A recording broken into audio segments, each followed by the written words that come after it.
Olá, eu sou Ione Matos, e estou aqui como uma participante de um coletivo de mulheres escritoras chamado Mulherio das Letras, para falar de um livro em que eu reúno alguns dos meus contos. E eu vou comentar sobre este livro a partir de uma dupla perspectiva: a perspectiva de leitora e a perspectiva de autora, de escritora. Por que isso? Porque, por um lado, eu sou uma leitora. Isso, para mim, significa que eu sou uma pessoa que faz do ato de ler uma parte absolutamente essencial do seu diálogo com o mundo. Para mim, ler é um encontro com outrem, não com a pessoa do autor, a pessoa do escritor, mas com o encontro com o mundo que este autor criou. Porque nós vivemos em um mundo aparentemente único, mas a nossa atenção é tão diversificada quanto a quantidade de seres humanos, e não só de seres humanos, mas de seres vivos neste planeta. E onde a gente coloca a nossa atenção é dali que se formam as diferentes configurações de mundo, marcadas por uma diversidade enorme de percepções, de sentidos, de significações, que vão compor, então, a nossa compreensão do mundo. E alimentar na nossa imaginação as narrativas que marcam a expressão de cada pessoa no mundo e, no caso de autores, a expressão nas palavras, né? A expressão da sua compreensão de mundo colocada em palavras. Por outro lado, de minha parte como leitora, na hora que eu vou a este encontro, eu vou levando as minhas próprias percepções, vivências, memórias, pensamentos, enfim, tudo aquilo que forma as minhas molduras de compreensão e de atribuição de sentido. De modo que é a partir desse encontro entre a expressão de mundo criada por um autor e a expressão de mundo configurada nas minhas molduras de compreensão, que eu estabeleço então com o livro este exercício, que é um exercício de diálogo alternativo à minha ideia de mundo. Eu leio por prazer e fundamentalmente pelo prazer de encontrar novos focos de atenção, outras narrativas de vida, outros mundos que seria impossível eu visitar ou eu habitar no tempo que eu tenho de vida, no tempo que me foi concedido de vida, de modo que eu faço esses encontros uma visita, enfim, é uma troca de alternativas de visão sobre este próprio mundo no qual nós estamos, né? Mas além de leitora, eu sou escritora. E aí, o que significa isso para mim é que eu faço o movimento inverso, né? Aqui, a parte essencial do meu diálogo é a minha própria expressão escrita, é a minha própria visão de mundo, é o mundo que eu criei e que vai, no momento em que outra pessoa me lê, vai ao encontro do mundo dessa pessoa. E quando eu escrevo, como dizia o poeta Fernando Pessoa, eu me visito solenemente. E nesta visita eu vou ao encontro no mundo que eu crio, nas minhas palavras, eu vou ao encontro, então, do mundo da outra pessoa e espero, do meu ponto de vista de escritora, que eu possa proporcionar à pessoa que me lê uma experiência semelhante àquela que eu mesma vivo quando eu participo deste encontro como leitora. Ou seja, eu espero que o outro ou outrem que me lê viva um encontro transformador. Agora eu posso, então, reunir esta minha longa apresentação com os meus comentários aqui sobre o meu livro Vovó Usava Barba. E eu devo dizer que não é um livro para crianças, é um livro cuja concepção, o enfoque, a linguagem, as situações foram todas escritas pensando em gente grande. E apesar da vovó que está aqui no título, não são dirigidos para crianças. São narrativas curtas, pequenos cortes na vida dos personagens, como costumam ser os contos, momentos que eu selecionei exatamente porque caracterizam o que está explícito na epígrafe do livro, tá? Caracterizam o meu foco, né? Principalmente. E tá aqui na epígrafe do livro, que eu tirei de uma canção chamada Serra do Luar, de Walter Franco. Viver é afinar um instrumento, de dentro para fora e de fora para dentro. Os 15 contos, são 15 contos no total, divididos em 3 partes no livro.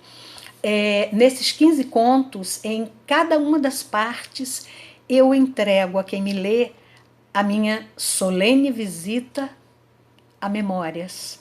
Memórias essas que podem vir de coisas que eu vivi, de coisas que eu testemunhei, de coisas de que eu ouvi falar, ou de todas essas fontes num amálgama, né, de uma situação, ou até mesmo que eu criei e formatei para servir a minha temática. E a minha temática é a de momentos de vida nos quais nós afinamos o instrumento. Como diz a canção do Walter Franco, de dentro para fora e de fora para dentro. A divisão do livro em 3 partes corresponde à minha visita a tempos diferentes de vida, da nossa vida, né? Ou da vida como um todo. A primeira é o início, são as tessituras, momentos de personagens na infância, período em que a gente começa a tecer sentidos, a conectar significados, a descobrir emoções e principalmente a definir modos de lidar com o mundo. E um exemplo desse grupo de contos, desse primeiro grupo de contos, é o conto chamado Resposta Certa. Neste conto, a personagem, aluna de um colégio de freiras, católico, portanto, né, é envolvida numa situação emocional em que ela se vê defrontada com 3 partes de situação. A primeira é o sumiço, né? O desaparecimento da professora que ela mais amava, da professora que ela mais gostava. E, em consequência desse sumiço, que ela não sabe exatamente por que razão aconteceu, todas as crianças na escola foram proibidas sequer de mencionar a professora. E, em terceiro, é que na última aula que essa professora deu para a turma, ela deixou no ar uma pergunta sem resposta, uma pergunta que era para ser respondida na aula seguinte, ou, enfim, fosse como fosse, a pergunta ficou no ar. Estes são os componentes marcantes deste momento da personagem e, de certa forma, essa situação caracteriza os contos dessa primeira parte, que são todos centrados em situações da infância que levam a descobertas diante dessas situações em que nós somos levados a tomar decisão sem que essa decisão possa ter uma resposta certa, ou seja, são tomadas de decisão na ausência de respostas certas, essas encruzilhadas em que a vida nos coloca. Eles, então, esse grupo de contos, esses contos aqui, eles constituem o que eu chamei de tessituras, porque a menina vai procurando encontrar o seu modo de achar os seus caminhos e as suas respostas. O primeiro grupo de contos é exatamente isso, com personagens criança. No segundo grupo de contos, que eu chamo de meante, eu foco o meio da vida, a fase do meio da vida. E as questões nessa fase, como todos nós sabemos, são aquelas questões de encontros, de desencontros, de destinações, de heranças, de escolhas, de conveniências e por aí vai. É neste grupo que está o conto que dá título ao livro, chamado Vovó Usava Barba, e que começa assim. Minha avó, uma senhora gorda e farta, avessa aos diminutivos, aos 96 anos ainda despertava para uma inevitável rotina: fazer a barba. A situação inusitada do conto, ela é uma metafórica herança que a personagem narradora pode escolher abraçar e receber ou recusar. O conto, como eu vejo, ele é um diálogo entre mulheres, no caso, entre a vovó barbuda e a neta preferida.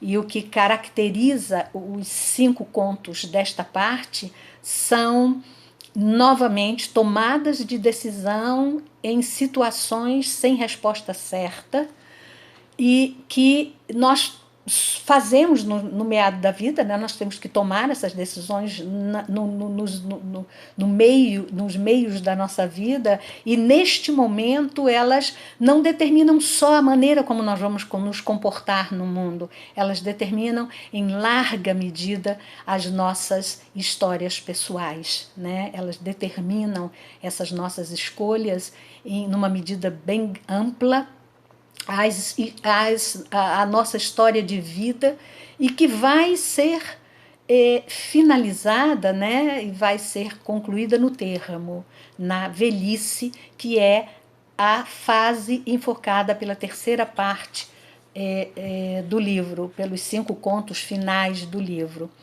e no qual a tarefa dos personagens é finalizar essa delicada costura de arremates, né, em que a gente borda os pontos de acabamento que conectam a trama da nossa vida e que nos levam finalmente a dar à vida algum sentido, ou não.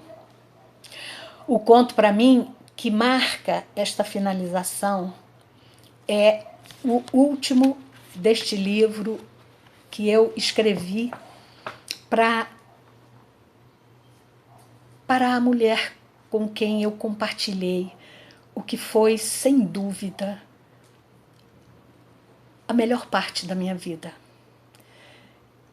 É para ela que é a ausência mais presente nos meus dias, a minha paixão mais visceral e dominante, a minha lembrança mais vital e amorosa. De modo que este conto em particular, em que eu faço ficção com a minha própria dor pela perda, que é um conto desta última parte, chamado Compreensão Súbita, é a ficcionalização, uma forma de autoficção, mas que não corresponde em todos os seus detalhes à verdade das coisas, mas na qual está presente, em particular, as experiências, os sentimentos, as emoções de 33 anos de vida juntos com esta pessoa que morreu há 3 anos, em 2017. E ao fazer este conto, visitando a minha dor, ficcionalizando a minha dor, eu faço também uma homenagem ao amor e às possibilidades de amar. E nele, então, eu bordo 3 arremates da minha meada, unindo 3 grossos fios.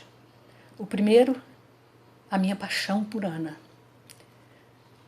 O segundo, o meu sentido mais pleno de amar, que eu aprendi convivendo e me transformando junto com ela. E o terceiro é o do pleno reconhecimento de que a leitura sempre foi uma parte fundamental e essencial das nossas vidas juntas. E que representa, aqui é representado, né, essa essencialidade por um livro específico, um livro em especial que ela me presenteou em 2 momentos da nossa vida em comum. O primeiro, logo no início do nosso relacionamento, e o segundo, quando nós completamos 24 anos dos 33 que nós passamos juntas. Este livro se chama Uma Aprendizagem ou Livro dos Prazeres. Foi escrito por Clarice Lispector. E eu vou terminar essas considerações sobre o meu livro, sobre o Vovó Usava Barba, lendo um trecho deste conto específico, Compreensão Súbita, no qual está embutido um pequeno trecho do livro da Clarice Lispector. Movi-me, porque era insuportável sequer imaginar que nunca mais se repetisse a nossa cúmplice existência na Terra. Mas, para minha inesperada alegria, percebi que o amor era para sempre. E depois que nos havíamos amado, parecia-me agora que a morte era a forma mais acertada de finalização para os limites de paixão de um animal vivo. Dar de presente ao outro a própria solidão. Obrigada.